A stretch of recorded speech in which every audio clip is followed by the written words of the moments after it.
When presented the task of selecting this year's featured keynote, the 2011 Symposium planning team had high expectations to invite an influential leader in the business community.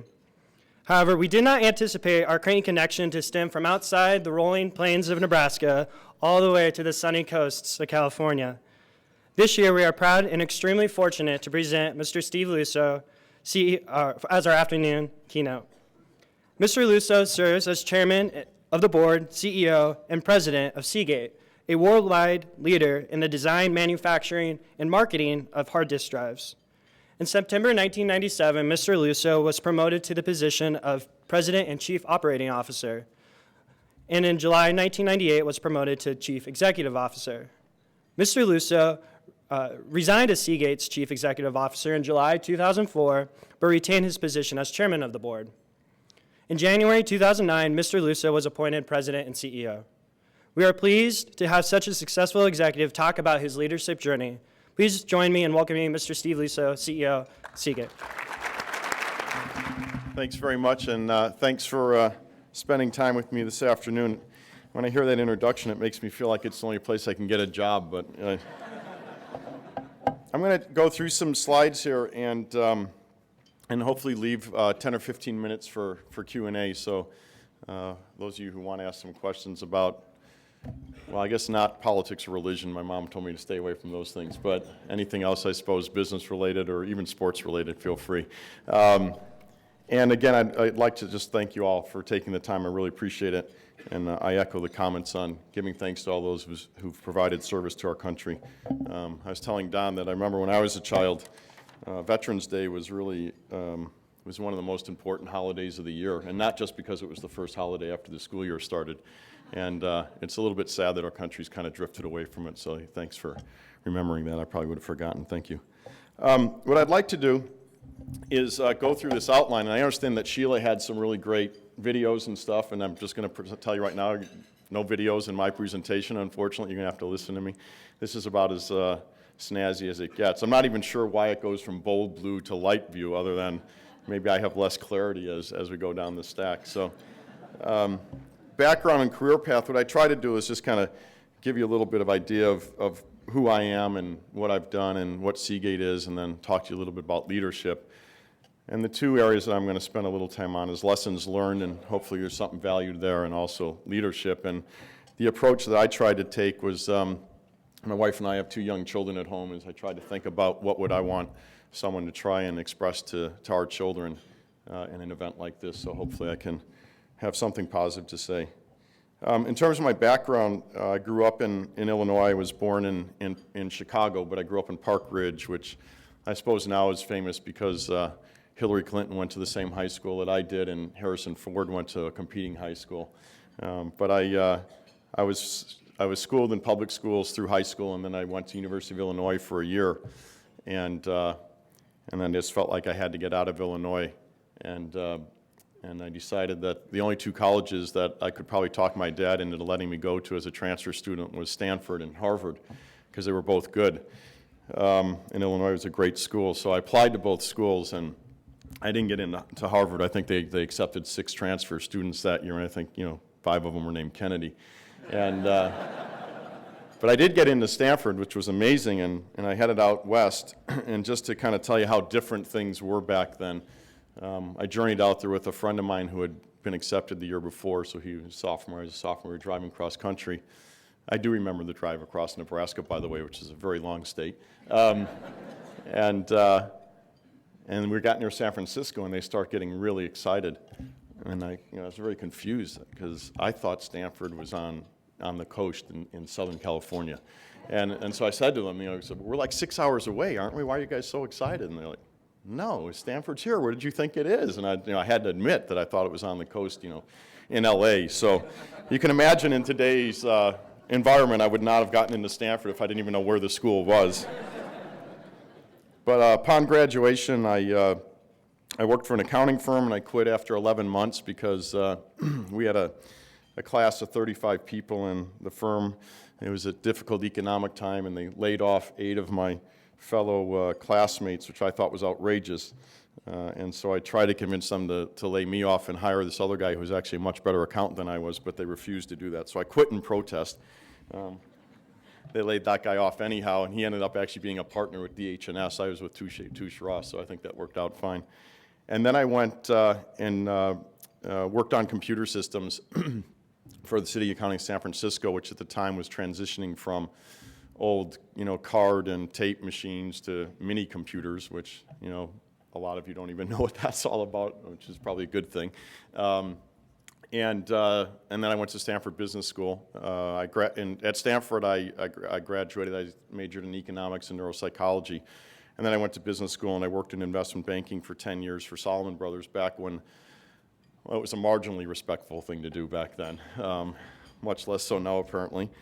And I did mostly M&A work. I had a very small client base. And then Al Shugart asked me to come to Seagate to work on building a software company there through acquisitions. And Don Waite and I were good friends, and the opportunity to do something with Don and to work with Al was something I didn't want to pass up. So that's how I ended up at Seagate. And I'll get into a little bit more about why I left and why I came back. I'm going to take you through a Seagate overview in a second, but in terms of lessons learned, I think a few things for me is, as I think back upon, not just my business career, but my childhood, and I was blessed to grow up in the time I did. I have two older brothers, and when I was growing up, I guess at our income level, we would have been called middle class. I think today we probably would have been called lower middle class. The distinctions weren't very great back then because, the reality is you had such opportunity regardless of kind of your economic status at the time. And also through my business career, kind of things that, what have made sense for me. And some of these are things that my parents taught me or my grandparents who were very involved in my upbringing, or, there's things that I learned through experience or friends. And I think not necessarily in any particular order, but maybe they are. One is just to work hard, be honest, and be nice. And I think those are probably three things that my grandmother, who was an amazing person and a huge influence on my life, always, either showed or told us. And my grandmother was actually the only person that I know who actually I never heard her say something negative about another person, ever. Which is really remarkable. Even people who hadn't been very nice to her. And it sticks with you, of course, when it's someone that close. But also the lessons of just, work hard, be honest, and be nice. If you keep your head down and that's what your focus is, and don't worry about what's next or what someone else is doing, it seems to work out pretty well. As long as, and this is kind of coupled with it, you're pursuing your passion. And we talked about this a little bit earlier in the leadership group, that a lot of you, especially, the ones that are graduating and thinking about what's next, and, you get pulled in lots of different directions, either by expectations or perceptions or needs, and those all have to be balanced clearly. But I would really encourage you to think what's really your passion, what's in your heart, and to the extent that you're able to pursue that and also take care of your needs and meet your expectations and others' expectations, move in that direction, because if you're pursuing your passion, it's just so much more fulfilling and fun. And if you're not, it ends up being very empty. And then you end up having to kind of rethink your life and your decisions, and sometimes that can be very hard, especially if you're 5 or 6 or 7 or 10 years down a career path. So pursuing your passion, I think, is critical. Pay attention to details. I think one of the things that's happened over the last couple of decades, especially with the advent of gadgets like this and instant access to, quote, information, we've lost sight of the fact that the quality of the information is sometimes, or even oftentimes, really suspect. And when I was kind of your age and having to do work and do analysis and make decisions, we had to do real research. We had to go to source documents. We had to read footnotes. And it took longer, for sure, and you probably didn't get as much of a breadth of knowledge because you were restricted by time and how many books you could pull off a shelf versus, how many keystrokes you could make. And on the other hand, though, you had a great capacity to be able to really analyze the editorial content and the integrity of the information because it was right in front of you. Sources are identified. You could get cross-references on authors. And, today, it's just really hard to do that. And as a result, a lot of people are making decisions on a lot of information that frankly is just not very accurate. And it leads to really bad decision making, it leads to misallocation of capital, it leads to bad strategic and tactical decisions, it leads to bad personal decisions. And I'd really encourage you that as exciting as it is for the world to be going as fast as it is, and companies like Seagate help make that happen, I'd also encourage you to take a step back, read books, even if they're on e-readers, and really kind of take the time to pay attention to details. And along with that, the third point or fourth is history matters. I'm sure all of us, you always hear, I have the uncle or, whoever's like, history, study your history. And a lot of times, history's tough for kids for some reason. Some kids, of course, love it. But certainly as I've gotten older and as I've been exposed to more and more in my life, it's amazing to me how history is just so absolutely essential for all of you to understand. And I think a lot of times it's presented to us in the context of lessons, right? If you read history, then you won't repeat the mistakes that, whatever, this society made. But for me, what's been more interesting is it also provides context. That if you're a student of history, especially if it's in an area, either geographic or discipline, that you care about, and you understand the history of how things arrived to the point they were at today, it just makes your decision making and it makes your life so much easier. So I spent the last year basically overseas. I spent 4 or 5 months in Asia and a couple months in Europe. And one of the reasons why is I was trying to understand what's really going on in China today, what's really the influence of Asia and Southeast Asia, and then in Europe it was really more around the sovereign debt crisis. But in both of the areas when I was there, I decided that while I was there I was going to read a lot of history. And by doing that, it made a lot of the events of the world today so much clearer in terms of what the context was and where they started. And and if you really kind of have some fun with it, I mean, you can thread things back today, all the way to 1600 or 1200. And to me, it's important to understand that. So I really encourage that. And number 4, I would say, is that everything changes. And I think other than my next message, it's the most important one. Everything changes. And you've probably heard it, be flexible and all that stuff. But there's probably no way to really prepare yourself for how much things can change and how quickly they can change. And therefore, don't get so locked down into this is important, or I have to do it this way, or if I don't do this today, I'm not going to succeed, or if I do, I will, because everything changes all the time. And it's your ability to recognize that change, be flexible, and then optimize your solution based on the dynamic nature of life. And I think to me, it's what's so disappointing about what our political leadership is doing today, what our media is doing today. Everything is, try to be compartmentalized. It's black, it's white, it's this or that, and it's nonsense. Life is way too complicated to think about that way. And don't let yourself be manipulated that way. And the 5th thing, and I think probably for me the most important thing, is give thanks every day. Give thanks for your health, give thanks for your family, give thanks for your friends, and whatever else you want to give thanks for, but at least give thanks for those 3 things. And, and do something nice for someone else every day. It's those silly bumper cards, sister, help a stranger or whatever, but, it's just so fulfilling to open a door for someone or help them with groceries or, show them directions. But just give thanks. We're all so blessed, no matter what our challenges are, no matter how hard life has been or is going to be, we're all lucky to be here. And we're blessed, and we should never forget that. It keeps things in perspective. Seagate's resignation and why I came back, and it kind of ties into that. I left Seagate because my mom was dying, and we're all dying, but my mom had a little bit more defined path. My mom had 5 different cancers over 50 years, and the last one, it was clear, was gonna win. And I knew I had a few years with her, 3 or 4 years. She wasn't in, pain or anything like that, but it was clear that she wasn't going to be around for 10 years. And I just felt the most important thing I could do in my life was spend time with my mom, so that's what I did. And it was the best thing I ever did. My mom was, a real character. She was very funny. She had a great sense of humor. She was totally with it. I could tell my mom anything, and she'd laugh or she'd understand, or my mom used to say, man, like, for these things bother me. I have 2 young children. It's like no gadgets, and my mom was like, I wish I was born today. I'd like to be able to play with all those gadgets and actually, that was my mom. And the other thing I did is I started a company that was a series of for-profit companies that the profits went to charities. So that's why I quit, to do something like that.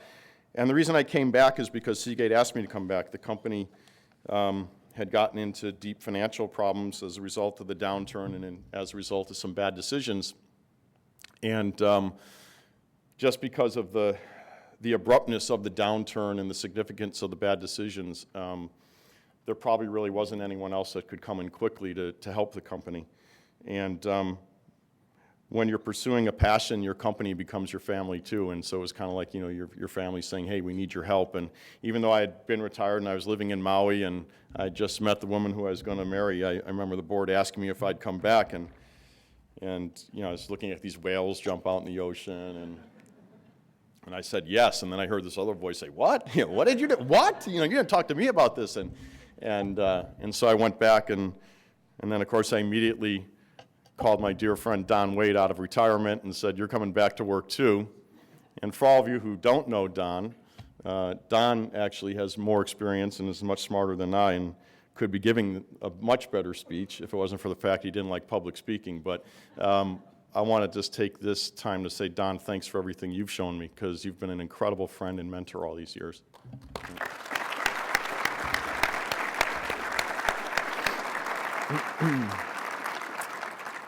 And then the final point, and then we're going to talk about leadership after a quick Seagate overview, is work-life balance. And that's a really tough one for me because, again, if you're pursuing your passion, it's really hard to divide what's a work-life balance, because work-life balance kind of means there's work and then there's life. And, if that's the world you're living in, I would suggest that you really think hard about your work. Because if you're doing what you care about, there is no such thing in my mind as a need to strike a work-life balance, other than the fact that you should be spending time with your family and your friends and giving thanks and being passionate and caring. But, for example, as a CEO, people say, how many hours do you work? And my honest answer is, I'm always working for Seagate. I'm always thinking about Seagate. I'll wake up in the middle of the night thinking about Seagate. I'll go to sleep thinking about Seagate. If I'm on vacation, I'm thinking about Seagate. And it's not that I'm not enjoying life when I'm snowboarding or surfing or, watching our kids, do something funny, but, it's in your blood. And if you're doing something that you deeply care about, that's how it's going to be. But is it important, to spend time away from that, physically and mentally? Of course. I love to read. I love to write music. I love being around our children and my wife, but it's hard for me to give any sort of lecture on work-life balance because I'm kind of all in when I go in, and maybe that's why I have to leave every 10 years, because I'm too tired at that point. But okay, let's just talk about Seagate real quickly, and then we can go through leadership, because I want to leave some time. So for those of you who don't know, Seagate is the largest disk drive company in the world, so our products go into a variety of devices that are shown here, so PCs, desktops, notebooks, gaming consoles, storage servers, storage arrays, all sorts of DVRs, anything that needs mass storage. We're also the backbone in the infrastructure behind anything that goes into the cloud. All the cloud really is a bunch of disk drives with some networking pipe coming out of it. So all of the experiences around Google or YouTube or Facebook or things that was becoming more and more prevalent in how you interact every day, both socially and professionally, at the end of the day is basically based around disk drives and storage in particular, which Seagate does, large disk drives in the enterprise. We ship. We also do retail products, which, these are probably changing over time. These are all kind of DAS devices, but they're all going to become NAS devices. And we ship about 200 million products a year, and just so you get a sense, each product has a couple hundred parts in it.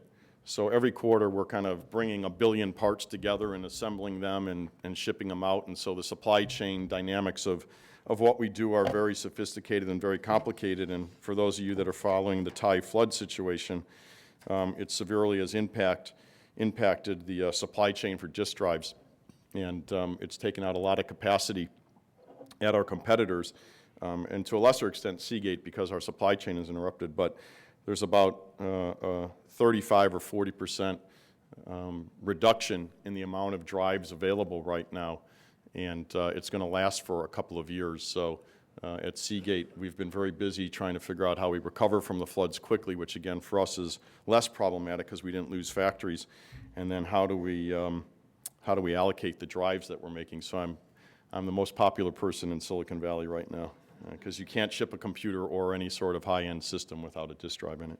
We do about $12 billion a year in revenue, and we have 55,000 employees, and this just gives you an idea of where they're at, and I guess the point being that it's obviously a global footprint, and as a result, you have to be culturally aware, and again, you have to think of your company as a global citizen. There's a lot of talk around corporate taxes and domiciles and things like that, and I think it's important for people to realize that companies are not people.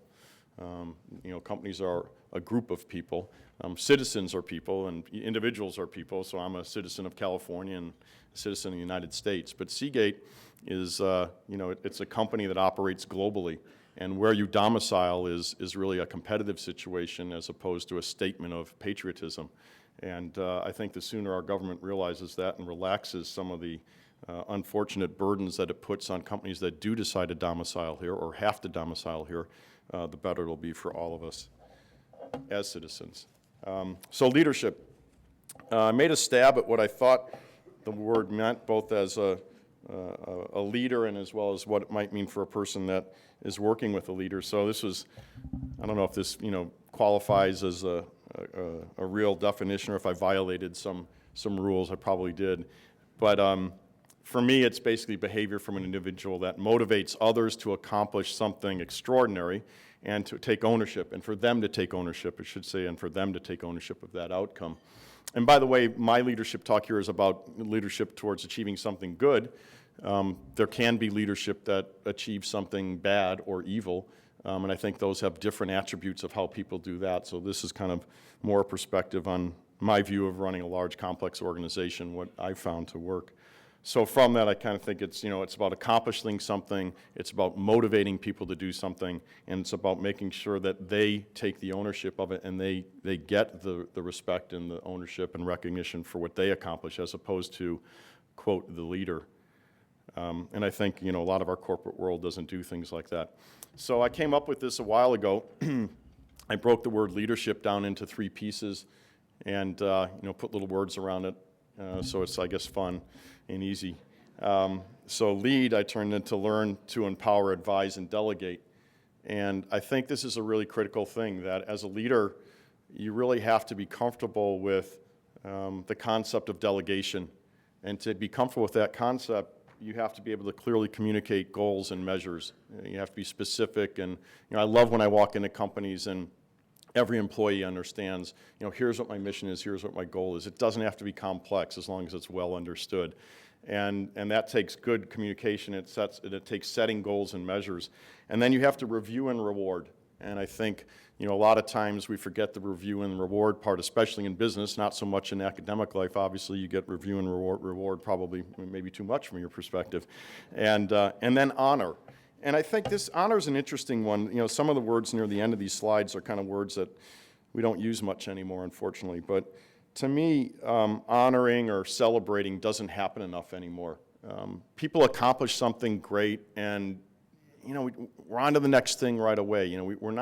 We're not taking enough time anymore to honor those that have helped us get to places. We're not taking enough time to celebrate our own achievements.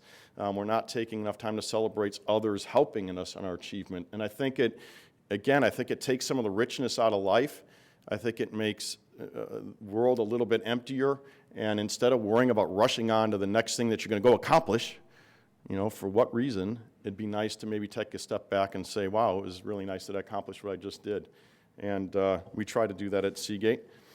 The middle one is earn respect, and it's in the middle. It's the fulcrum, and I think it's the most important thing for a leader, is that you really have to earn the respect of the people that you're leading, whether or not that's one person or 5 people or 50,000 people. And of course, the best way to earn respect is to show respect. And what does that mean? I think it means being humble, it means being honest, it means being compassionate. I think you also have to have a consistent code of conduct. I think it's hard for people to respect someone if they don't see some consistency in their code of conduct, and especially in their code of conduct as it relates to things that are important, like virtue. And I think virtue is a word that just isn't used much anymore. I'm a big Roman history buff, and virtue was, when the empire was going well, was something that was really important to the leadership and to the society. And for those of you who are history buffs, I'd encourage you to read any of Hadrian's writings or any of Marcus Aurelius's writings. And the messages that they have that can be applied to today are just staggering. And it's just impressive, and I just think it's really good stuff to read. And self-respect. I mean, clearly this is the key to everything. If you do not respect yourself, you cannot respect someone else. And it's okay to not be happy with yourself about something. Just dig deep, figure out what it is, and deal with it. And if dealing with it means reaching out to a friend, if it means reaching out to your faith, if it means reaching out to your family, do it, because the sooner you clean up those issues of what it is that allows you not to have respect for yourself, then the quicker you're going to engage with people in a way that shows respect, and then you're going to gain respect, and things start happening then. And the last one is solicit honest input from your peers, and this can be tough. Again, maybe all of these are kind of tough, but I think if you can have faith that if you go in this direction, that you will get people to follow on something important. And this one I say, listen as if you're speaking. This is a tough one for me, by the way.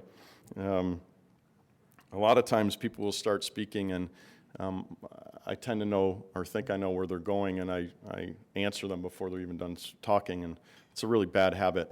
In fact, one of the most impressive things that ever happened to me, I was invited out to an aircraft carrier, and I got to spend the weekend with a bunch of Navy officers, and I never forget meeting one officer. It was a 27-year-old that was running a nuclear cruiser. He was about 4 years ahead of anyone else out of Annapolis, and I just remembered that every time a question was asked, he waited for the question to be over, and he only answered the question. And I remember, and it just was so stunning to me, right? And I said, man, I probably could learn something from that. And I came up with this trick of saying, listen when someone else is speaking to you. If you're an egomaniac, then pretend like it's you speaking, and you're going to be a better listener. And the other is have the confidence to consider a different point of view. This is Agatha calling, and I think there is.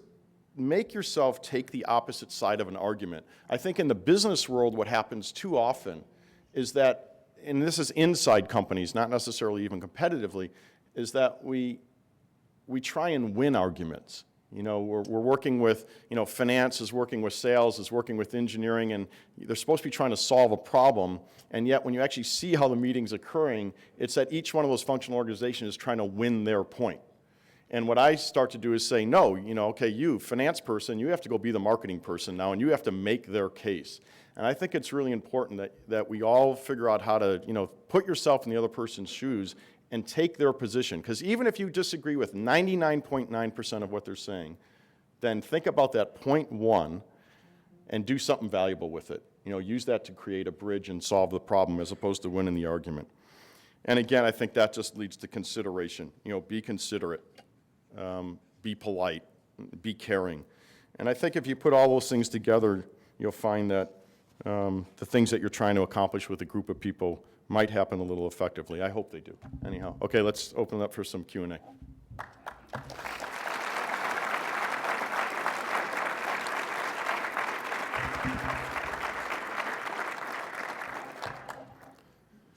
Don't be shy or I'll start picking on people. Yes, sir. In the back there? Yeah. Oh, there's mics. Great. Thank you. You said that you went back to business school after you graduated and worked for a few years. Was that part of a plan, or did something influence you to go back to school and further your education? Wow, you're making me think back a long time ago. No, it wasn't part of a plan. A lot of people ask me, did I have a plan? What was my plan, for being CEO? And I was saying earlier this morning that I gave a speech down at the University of Colorado once, which ended up in a lot of angry letters from parents because, my message was I had no plan and just do what you care about. And I got letters from kids who said, I was going to major in business, but I really want to be a musician. And, I switched my major. And then, then I got the letter from the parent. Yeah, I hope you hire this musician when they come out of Colorado.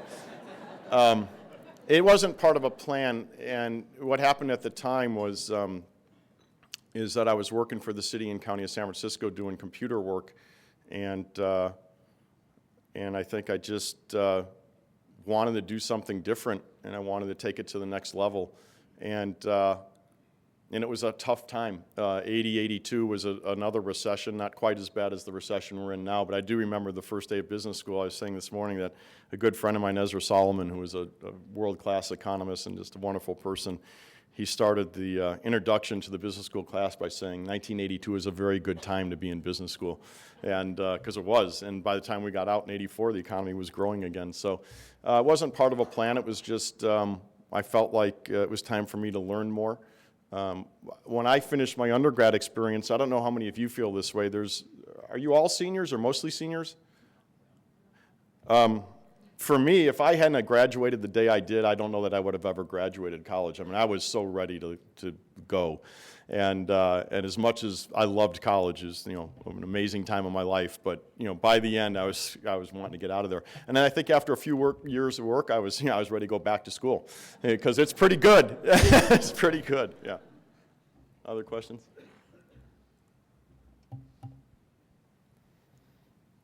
Don, I'm going to call on you. You better think of one. Yes, sir. Jim Brunel from the Career Center. Hi, Jim. And it occurred to me, the way you talked about your career, and frankly, Sheila too this morning, that if you really follow, and this is going to sound a little corny, but if you really follow what you're loving to do, the jobs find you. Is that true? I think it's true. And I think the other thing is I think the reason why is because you have more clarity. I think if you're doing what you love to do, you're not distracted by the noise that gets in your brain of when you're doing something that you don't like to do. Because if you're doing something you don't like to do, you're spending a lot of time arguing with yourself of why you're doing it, or you spend a lot of time distracting yourself because you don't want to deal with the fact that you're doing something you don't want to do. And all that energy means you're not clear. But when you're clear, you have better visibility, I think, of those options. And look, I was blessed. I had great bosses all the time except once. But when I didn't, I saw it right away, and I left. I've been very lucky, and I think, but part of it is also, what people say is, it's how you react to a lucky situation and whether or not it really becomes a lucky situation. And I think you're right. I think if you have more clarity, you recognize something as different and maybe materially different, that if you take advantage of it in a proactive way and in a positive way, that something good can happen out of it. So I think you're absolutely right. I think, Sheila, I suppose you've had with your success the same thing. I think that's right, that if you do what you care about, you're in a better position to also see opportunities that ultimately actually reward you in other dimensions as well. Yeah, I think it's a great observation. Any other questions? Over here? Oh, sorry. How do you build and identify talent and leadership as your organizations grow? Boy, people write books on that. How do you build and identify talent in your organization? This is another, I really give bad answer here. By the way, I have a friend that just wrote a book on this called How to Identify Talent, and I'm forgetting his name right now, sorry. But for me, this is the story I tell, and then you'll see why I'm struggling with my answer. When I was a little kid, we used to play on playgrounds a lot, and we would pick teams. This is without supervision with coaches and all the staffs that happen the day with kids. You just all show up on a playground at some time, and you made up a game, and you made up the rules, and you had to make up your teams. And usually, I would be a picker for some reason, okay, Luczo, you pick, and Jones, you pick. And invariably, Jones would, pick Don, because Don was obviously the best athlete, right? But if it was my first pick, I might pick Sheila. And everyone would look at me like, of all the people you could pick, why? But then I would pick Bob, and then I would pick Pat, and then I would pick, and somehow that team was way stronger than all the best athletes that the smart guy picked. And I've never to this day been able to figure out how that works. There's this scene in Unforgiven. I probably shouldn't be talking about shooting scenes, but I don't know if you remember. How have you ever seen the movie Unforgiven with Clint Eastwood? If you haven't, you should see it. It's maybe his best film. And there's a scene at the end where he basically shoots all these guys, like 5 of them, and he shoots them all. And someone says, "How do you know which one to pick first?"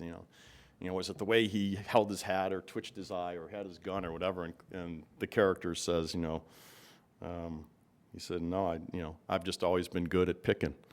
And for me that's the answer, unfortunately. But look, there's a lot of studies in terms of motivating people. It's a different question. Motivating, I think, is back to earning respect and building them and giving them opportunity.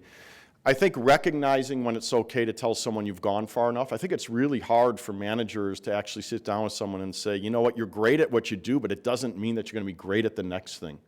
And maybe also managing those expectations. I think a lot of leaders or managers or executives feel like they have to create this aura that there's always upward mobility, and that's just ridiculous. That's unreasonable. Not everybody's going to be CEO. And I think it's more important to say what's the culture that you're trying to create, and where people are comfortable doing what they're doing, and they're fulfilled, and it's okay. Like for me, I remember, realizing at some point that, if the best thing I ever did was, being a managing director at Salomon Brothers, then that was probably okay. It didn't mean that I had to be, whatever, president of the United States or whatever it is that we think is the pinnacle of success, because it's not. Success is about how you conduct yourself every day with the people that you care about and with people who, you don't even know. It's not about what's your job title and how much money do you make and all that nonsense. I mean, that's all the fluff. Yeah. Other questions?